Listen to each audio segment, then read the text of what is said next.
Before we start, don't forget to subscribe for more amazing stories. And turn on notifications so you don't miss any of our new releases. Support the channel and get your name in the credits too. Visit our support page. Ethan had always been fascinated by clocks. His obsession with time started when he was just a little boy. The old-fashioned clock in his parents' home had captivated him with its rhythmic tick-tock. Even then, he had an unexplainable urge to understand how this machine could keep track of time so precisely. When Ethan turned 8, his grandfather, a former watchmaker, gifted him a pocket watch. It was a simple silver pocket watch with Roman numerals and a key-winding mechanism. However, the watch had an unusual charm that drew Ethan in. After his grandfather passed away when he was 12, Ethan found solace in the pocket watch. He would spend hours polishing the silver casing and listening to the rhythmic ticking. Each tick-tock was like a lullaby, reminding him of his grandfather's calm presence. Now, years later, the pocket watch remained Ethan's most prized possession. He kept it wound and polished, hanging it on the wall of his small apartment like a treasured trophy. Although Ethan worked as a graphic designer, he never quite shook off his childhood fascination with clocks. He collected various clocks over the years, each with its unique charm. In his spare time, he would meticulously wind them up, enjoying the gentle whirring of gears coming to life. One rainy afternoon, while reorganizing his collection, Ethan stumbled upon his grandfather's pocket watch. Its familiar weight in his hand brought back a rush of memories. Curiosity got the better of him. He wanted to see if the watch was still working after all these years. Opening the lid of the watch case, he took out the watch and held it in his palm.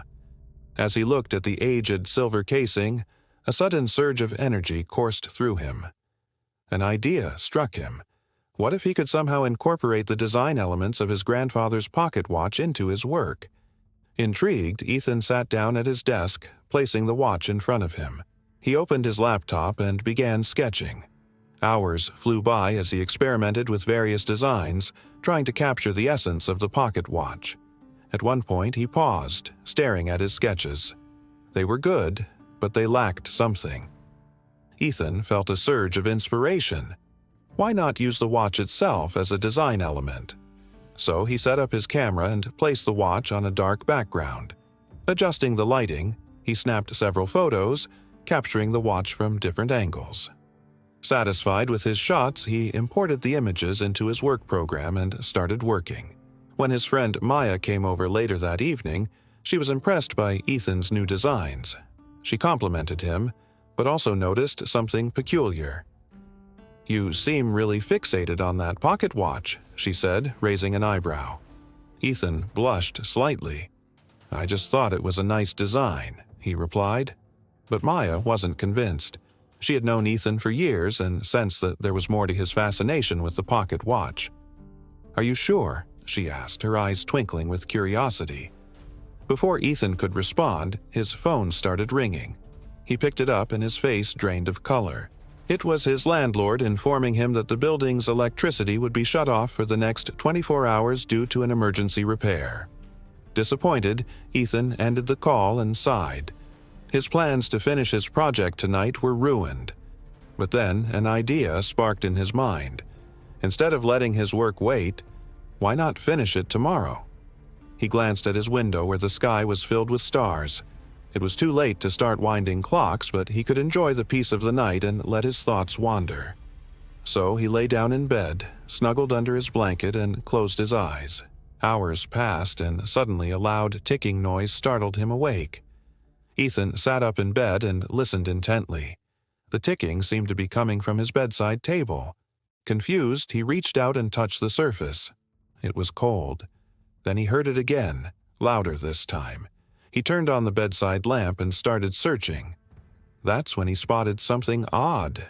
The grandfather clock he had put on the table earlier was now gone.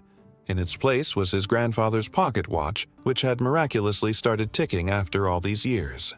Mesmerized, Ethan reached out and touched the watch. As his fingers brushed against the metal, the room started spinning. And when everything went black, his mind raced. Had he accidentally broken the watch? What had happened? When he regained his senses, he found himself in the exact same spot, but something was wrong. The ticking of the clock seemed to have stopped. Had it all been a dream? Blinking, he looked around. The rain outside had stopped and the room was filled with a soft, golden light. Glancing at his watch, he noticed that it was 6 a.m. Where was the clock? Frowning, he got out of bed to search for it. That's when he saw it on the floor, right side up. Relief washed over him as he realized that it hadn't broken. Picking it up, he wound it gently. The familiar ticking filled the room once more. But there was something different this time. As he listened, he swore the clock was counting backwards. Confused, he checked the time. It was 5:59. It couldn't be possible. But then he heard the clock chime twice, indicating 5:58. His heart skipped a beat. Was the clock going backwards? But if that was the case, wouldn't it eventually reach negative numbers? He continued observing the clock, his mind racing. Could it be a trick of the light or his imagination? But then he saw it. The second hand spun wildly, then stopped, pointing directly at the number 12. At that moment, everything went silent. The ticking abruptly stopped. It wasn't just the clock. All sounds in the room vanished. Ethan stared at the motionless second hand, his mind struggling to comprehend what was happening. He had lived his entire life surrounded by the rhythmic ticking of clocks, but he had never experienced anything like this before. Then he heard it. His own heartbeat pounded in his ears. Panic surged through him. Was he the only one who could hear sound? He tried to scream, but no sound came out. He pressed his palm against his chest, attempting to feel his pulse. Fear tightened its grip on him. Was he losing his mind? As seconds ticked by, he noticed something strange. Cars outside rumbled to a halt. People froze mid-step. Birds in the sky turned to stone. The entire city had turned silent. Ethan looked up at the pocket watch hanging on his wall. Its hands were frozen at 5:02. It was as if time itself had stopped. Suddenly, the silence was shattered. The hum of refrigerators, the buzz of phones, the distant sirens, everything came back to life. Around him, the city bustled with activity as if nothing had happened. Had everything just returned to normal? Astonished, Ethan rushed to the window. The traffic started flowing again. People moved freely on the streets. It was like nothing had interrupted the city's rhythm. Shaken, Ethan stepped back from the window. He couldn't understand what had occurred. The pocket watch on the table chimed 3 times, signaling 6 o'clock. He watched in suspense as the second hand started moving forwards this time.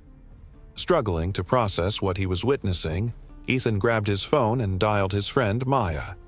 The phone rang once and then stopped. He tried again, but the result was the same. There was no dial tone. Alarmed, he tried calling other numbers, but none of them connected. Looking up at the pocket watch, he saw that it had struck 7 times. Yet, when he checked his phone, it still showed 6 gouttes. Astonished, he realized that the pocket watch was counting backwards again.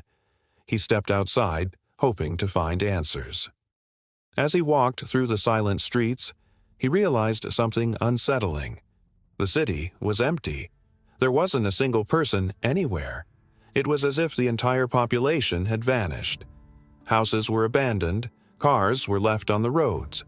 It was as if the city had been evacuated in an instant. Determined to find explanations, Ethan turned towards the public library, hoping to find answers. Inside the hushed halls, he searched for books related to time and clocks. One book caught his eye: The Nature of Time.